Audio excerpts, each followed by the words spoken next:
On a misty Long Island morning in 1947, wrecking crews arrived at Harbor Hill, a 70,000 square foot marble palace once lit by chandeliers and jazz bands. But as walls fell and fountains were smashed for landfill, neighbors whispered about why America erased a mansion meant to rival Gatsby's dream. This film follows the house backward, from demolition to delirium, tracing steel invoices, servants' quarters, unpaid loans, and the man whose ambition demanded it all. By the end, Harbor Hill stands as evidence of what extreme wealth costs when the music stops. Harbor Hill was born from hunger. Not the hunger of poverty, but the deeper, more dangerous hunger of a man who inherited everything except the one thing money could not buy: belonging. Clarence Mackay arrived at the 20th century with $40 million and a problem. His father, John Mackay, had clawed silver from Nevada mines and laid telegraph cable across ocean floors. The elder Mackay built an empire from wire and ore, the kind of fortune that bought yachts and opera boxes. But wealth earned from dirt and copper carried a stain in the eyes of New York society. The Astors and Vanderbilts barely nodded. Dinner invitations arrived late, if at all. Clarence felt that distance like a wound. He was educated in Europe, fluent in French, trained in the manners of old aristocracy. Yet when he returned to America, the doors of the 400 remained closed. Old money recognized new money by the smell of the mine shaft still clinging to the cash. Clarence needed something that could not be ignored, something that would force recognition through sheer, undeniable scale. He needed a house that would make silence impossible. In 1899, Clarence married Catherine Dewar, a woman whose bloodline stretched back to revolutionary generals and colonial landowners. The marriage was strategic. Catherine brought legitimacy. Clarence brought the means to showcase it. Together, they would build a monument that made their union visible from every corner of Long Island's North Shore. By 1901, the plan took shape.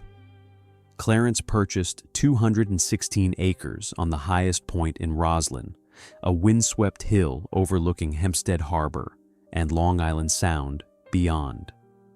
The location was deliberate. From this height, the house would dominate the landscape, a crown on a throne of manicured green. Neighboring estates would look up, literally and figuratively.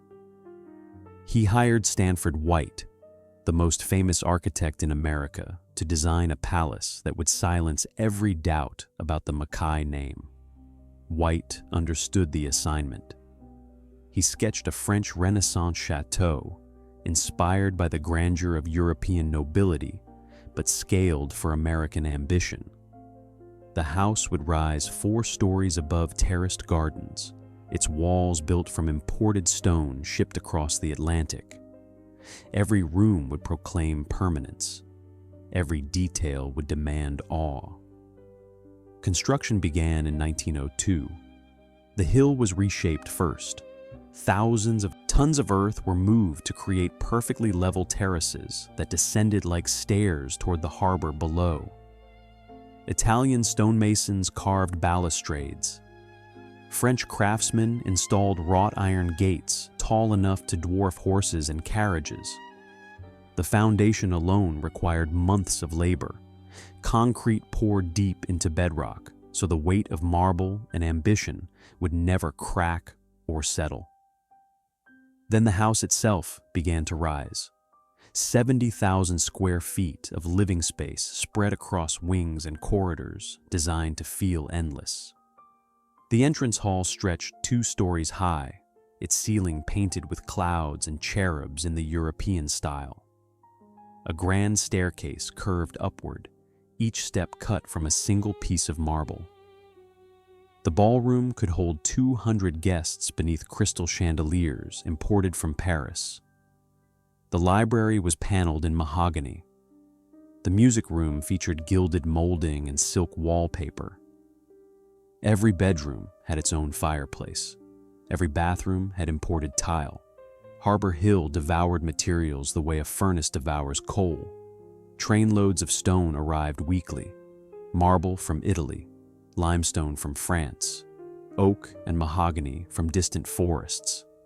The house consumed glass by the acre for its tall windows, each pane fitted into bronze frames that would never rust or fade. Copper roofing gleamed in the sunlight, a beacon visible for miles. The construction costs climbed past $2 million, a sum that could have built an entire town. But cost was never the point. Scale was the point.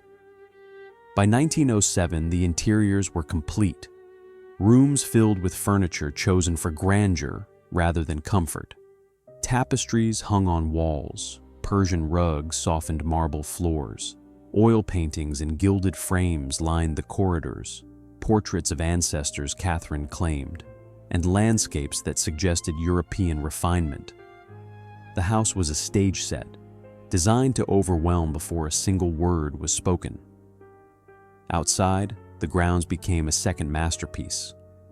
Formal gardens stretched across 40 acres, divided into geometric sections by gravel paths and boxwood hedges.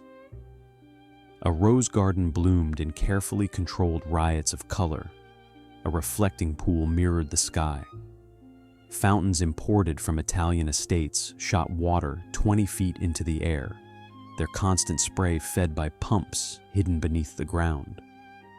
Greenhouses grew orchids and exotic plants year-round, tended by gardeners who worked in shifts to maintain the illusion of effortless beauty. The estate required a village to function. Stables housed dozens of horses and carriages, later replaced by a fleet of automobiles as the century turned modern. A garage large enough for 10 vehicles stood beside workshops for repairs and maintenance.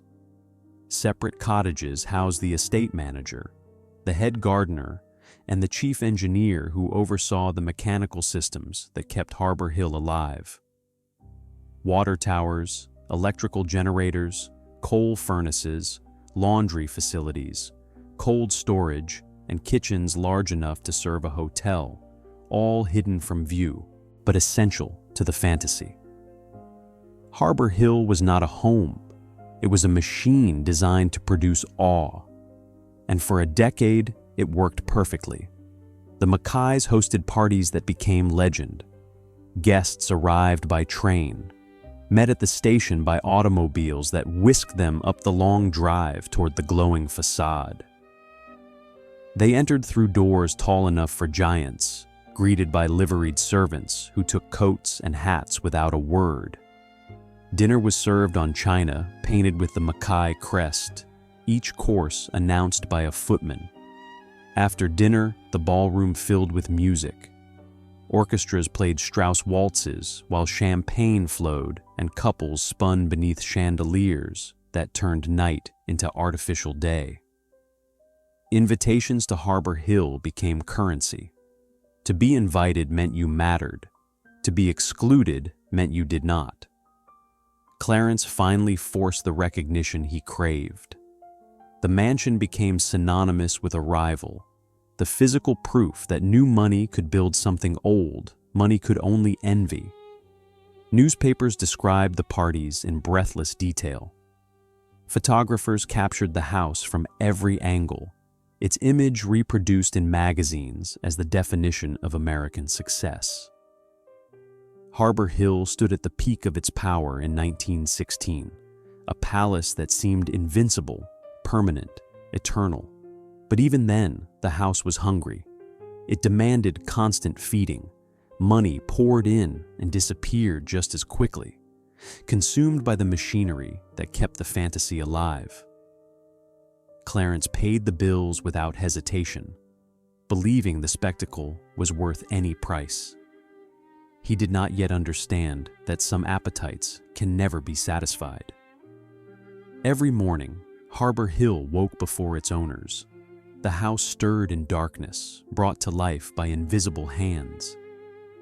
At 5 in the morning, housemaids moved through cold hallways, lighting fires in 30 separate fireplaces.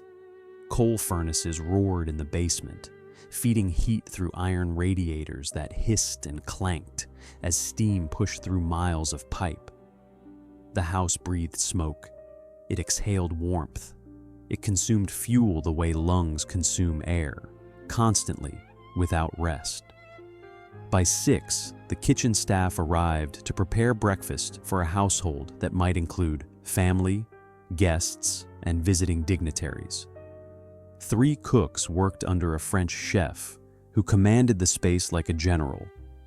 Bread was baked fresh daily. Eggs came from the estate's own hens. Cream was skimmed from milk delivered that morning. Nothing was purchased from a store if it could be produced on the grounds, because self-sufficiency was another form of control, another way to prove the estate answered to no one. The dining room table could seat 40. It was set each morning as if royalty might arrive without warning. By 7, the house had fully awakened.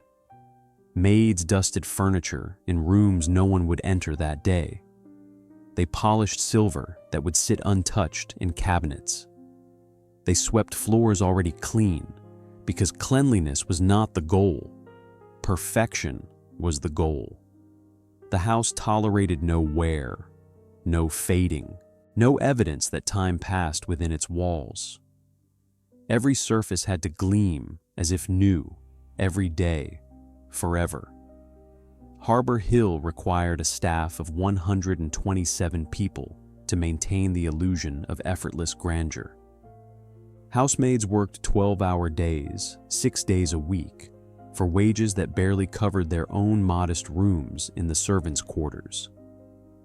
Footmen stood at attention during dinner parties, motionless and silent, human furniture arranged to suggest aristocracy.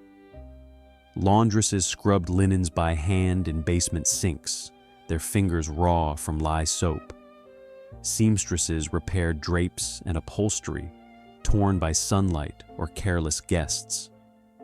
Window washers climbed ladders to clean glass 3 stories high, their lives balanced on wooden rungs. The gardens consumed even more labor. 20 full-time gardeners worked year-round to keep 40 acres looking wild yet controlled. Lawns were mowed by hand with push mowers, the same strips cut twice weekly to maintain the perfect quarter-inch height.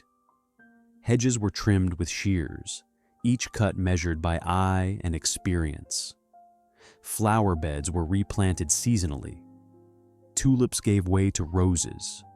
Roses gave way to chrysanthemums in an endless cycle that denied the existence of winter.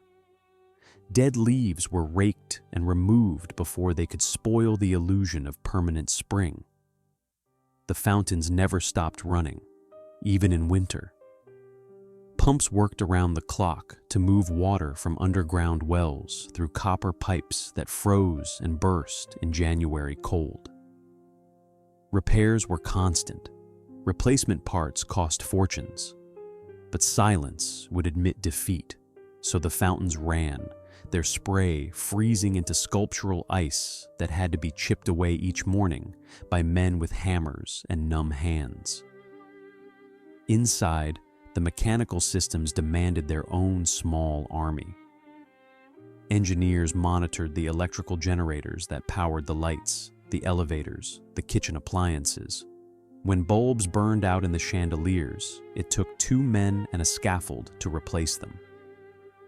The heating system required 3 full-time stokers who shoveled coal into furnaces day and night, feeding the basement fires that kept the mansion at a constant 70 degrees, even as February winds screamed across Long Island Sound. The house ate 20 tons of coal each winter, its appetite growing with every cold snap. Water was pumped from wells and stored in rooftop tanks. Gravity fed through pipes to every bathroom and sink. The plumbing required constant attention. Leaks were a daily crisis. Corrosion was inevitable. Sections of pipe had to be replaced annually, the work done by plumbers who crawled through ceiling spaces and wall cavities, invisible to the family who turned faucets and expected water without question. The house concealed its own survival. It presented a flawless face while bleeding money behind the walls. Clarence Mackay paid the bills, but the numbers grew irrational. In 1910, annual operating costs exceeded $150,000. That figure covered salaries, coal, repairs, food, and the endless small purchases required to keep a palace functioning. Candles for the dining room, soap for the laundry, oil for the machinery, lumber for repairs, fabric for curtains, paint for the walls, each item insignificant alone, but together they formed a river of expense that never stopped flowing. The mansion aged faster than anyone expected. Imported stone, chosen for beauty rather than durability, cracked in the freeze and thaw cycles of Long Island winters. Water seeped into limestone and expanded when it froze, shattering the surface. Masons were hired each spring to chisel out damaged blocks and replace them with new stone shipped from Europe at extraordinary cost. The roof leaked, copper oxidized, bronze tarnished. The house was only a decade old, but it required constant restoration to maintain the fiction of permanence. And beneath the surface, Clarence's fortune began to thin. The Mackay family wealth came from telegraph and cable companies, investments made decades earlier when communication technology promised endless returns. But by 1920, those companies faced competition from radio. Wireless transmission made ocean cables obsolete. Stock values declined. Dividends shrank. The river of income that once seemed infinite began to narrow, and yet Harbor Hill's appetite never decreased. Clarence refused to acknowledge the shift.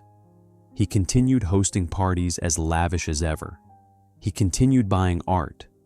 He continued employing the full staff, because to reduce the staff would be to admit weakness, and weakness was unthinkable. The house had been built to prove something, and Clarence believed stopping now would erase everything the mansion represented. Catherine saw the truth more clearly. She watched her husband pour money into a structure that gave nothing back. Harbor Hill did not earn income.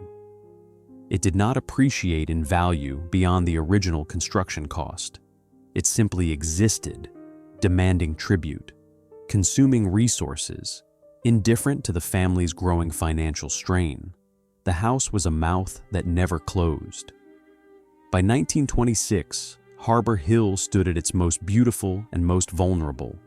The gardens bloomed. The ballroom glittered. Guests arrived and marveled. But the foundation was cracking, not in the stonework, but in the finances that made the spectacle possible. The mansion was supported by a fortune that no longer existed in the form Clarence imagined. He borrowed to cover the gaps. Loans from banks, secured by stock portfolios and company holdings. The debt was manageable at first, a temporary measure until dividends recovered. But recovery never came. The borrowed money paid for another season of perfection, and then another, each year sinking the family deeper into obligations that compounded in silence. The staff saw the signs before the family admitted them. Salaries were delayed by a week, then 2. Maintenance projects were postponed. The order for new uniforms was canceled. Small economies that would have been invisible to guests, but were obvious to those who worked behind the scenes. Whispers circulated in the servants' quarters. Some began looking for positions elsewhere, sensing the instability before it became public. Harbor Hill remained magnificent on the surface, but its machinery was failing. The house demanded more than anyone could sustain, and Clarence Mackay, the man who built it to silence doubt, found himself trapped by the very monument he created. The crash, when it came, would not be gentle. October 1929 arrived like a blade. The stock market collapsed in 4 days of panic selling that erased fortunes built over decades. Clarence Mackay watched his portfolio disintegrate in real time, values falling so fast that paperwork could not keep pace with the losses. Companies he owned shares in vanished. Banks called loans. Creditors who had been patient when times were good suddenly demanded repayment in full. The Mackay fortune, once valued at $40 million, shrank to a fraction of that within weeks. Harbor Hill did not pause. It did not reduce its appetite. The furnaces still needed coal. The staff still needed salaries. The house consumed without awareness or mercy, indifferent to the financial apocalypse reshaping the world beyond its gates. Clarence tried to maintain appearances. He paid the most visible expenses first, ensuring the gardens stayed immaculate and the public rooms remained spotless. Guests still arrived for weekend parties, though fewer came, and those who did spoke in hushed tones about their own losses. The illusion held, barely, through the winter of 1930. But by spring, the facade began to crack. Entire wings of the house were closed to save on heating costs. Dust covers draped over furniture in rooms that once hosted diplomats and celebrities. The staff was reduced in stages, polite dismissals delivered with regret and small severance payments that Clarence could not afford but paid anyway. Gardeners were let go first. 20 men who had kept the grounds perfect now gone, leaving 12 to manage work meant for twice that number. The fountains stopped running. The water went still. Algae bloomed green in the reflecting pools. Harbor Hill grew silent in ways that had nothing to do with sound. The absence of activity created its own kind of noise, a hollow echo in corridors where footsteps once signaled life. Rooms that had been lit every evening now sat dark, their chandeliers unlit to save electricity. The house began to feel less like a palace and more like a mausoleum, a structure built for the living, but slowly surrendering to the dead weight of its own grandeur. Clarence borrowed again, mortgaging the estate itself to cover immediate debts. The loan bought him another year, but only one. The depression deepened. Income from his remaining investments evaporated entirely.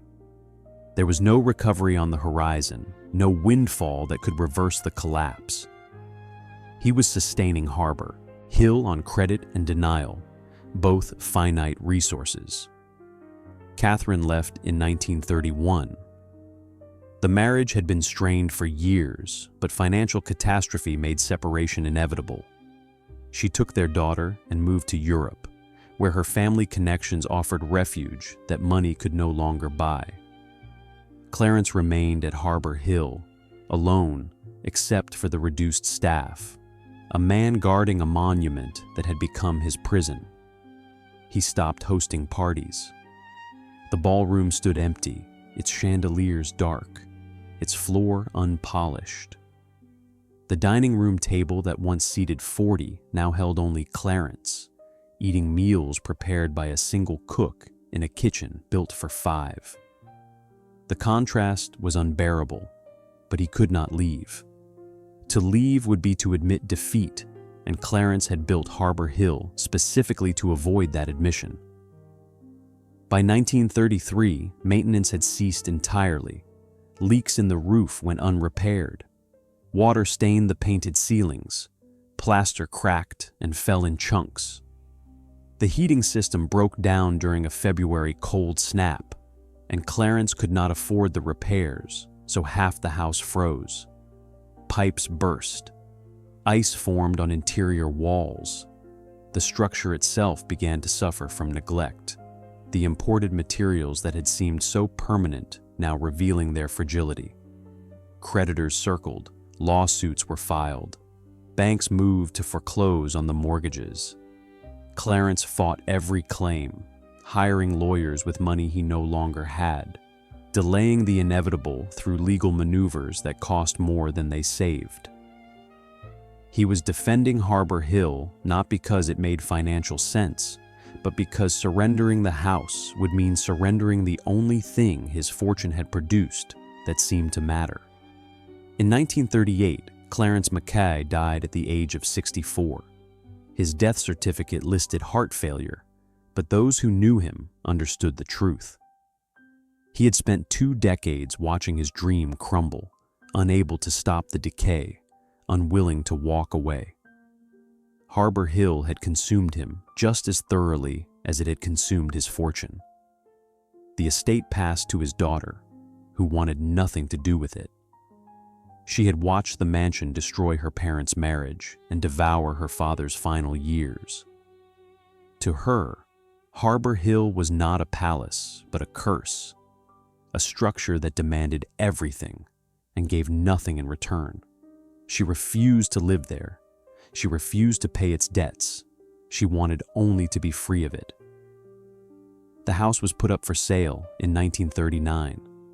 No one made a serious offer. 70,000 square feet of marble and imported stone had no market in a world still recovering from economic collapse. Wealthy families had learned the lesson Harbor Hill taught.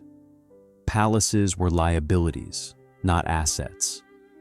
Mansions built for spectacle could not adapt to a world where spectacle was no longer valued. The operating costs alone terrified potential buyers. The repairs needed would cost hundreds of thousands. And for what? To own a monument to an era that had ended badly? Harbor Hill sat empty for years. Vandals broke windows. Thieves stole copper pipes and bronze fixtures. The house began to decompose from the inside, its mechanical systems failing one by one. The roof collapsed in sections. Rain poured into the ballroom. The grand staircase warped and buckled. The gardens went wild, hedges growing into tangled walls, lawns reverting to meadow, fountains choked with leaves and debris. The county assessed the property for unpaid taxes. The bill exceeded $100,000. No one came forward to pay it. The house had become worthless, not in the sense of low value, but in the literal sense.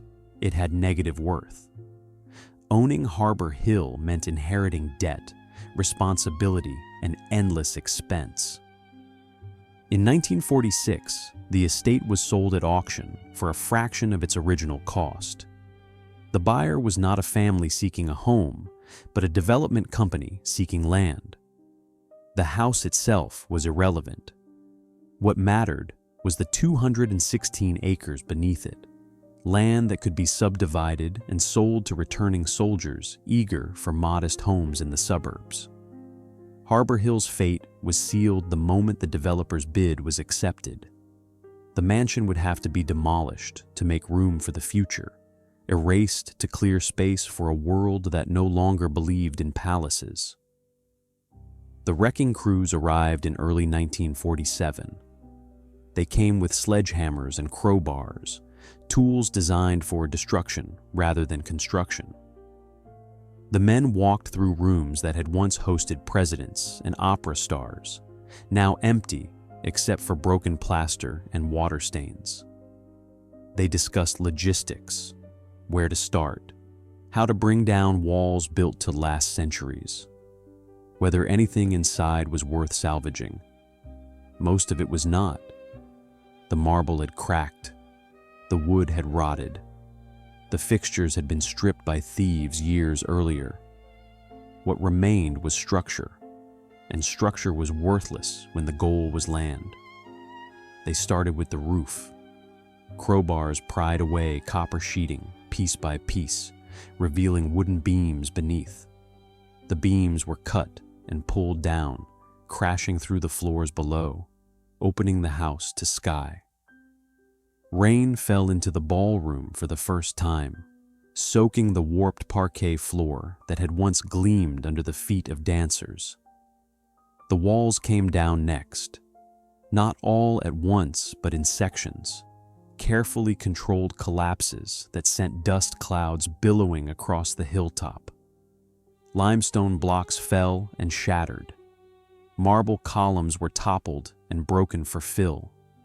The grand staircase, each step cut from a single piece of stone, was smashed into rubble and hauled away in trucks.